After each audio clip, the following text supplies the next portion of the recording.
Aux portes du désert, un système de téléphérique urbain est testé à grande échelle.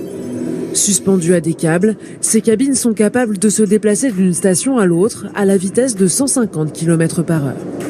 Pour cet ingénieur russe, c'est l'avenir du transport. Bienvenue dans le futur. Selon les versions, ces cabines pourront transporter de 6 à 30 personnes et leur fréquence pourra s'adapter au nombre de passagers. Ce qui veut dire qu'au lieu d'avoir un énorme bus où 100 personnes se retrouvent compressées comme des sardines dans une boîte, là on peut envoyer les cabines les unes après les autres. Électrique et silencieux, ce métro suspendu à des câbles pourrait connecter des immeubles dans des centres densément peuplés comme Dubaï, mais aussi relier des villes entre elles sur de plus longues distances, comme l'imagine ce clip de promotion. Il est possible de le faire fonctionner dans le désert, des zones inondées ou des reliefs difficiles d'accès. Déjà connue en montagne, cette technologie simple et efficace n'a pas besoin de pilote pour fonctionner.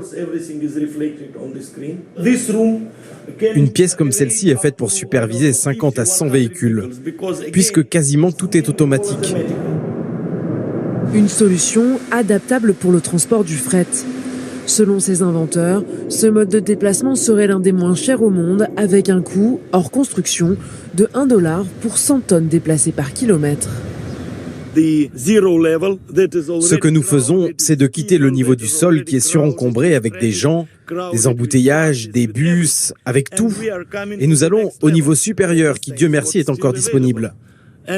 Sans détruire la nature ou les constructions existantes et sans émettre de gaz, nous offrons une solution économique et écologique.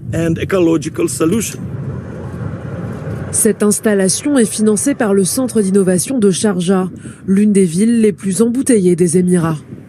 Avec un budget d'1 milliard d'euros par an, les autorités veulent attirer les startups étrangères à la recherche de capitaux. Les Émirats ont une stratégie, à l'horizon 2030, de passer d'une économie basée sur le pétrole à une économie de la connaissance. 1. Il faut encourager l'innovation. 2. Financer scientifiques et entrepreneurs. 3. Se concentrer sur les nouvelles technologies comme l'intelligence artificielle, la blockchain, l'impression 3D. Et 4. Créer des entreprises qui viendront enrichir notre pays.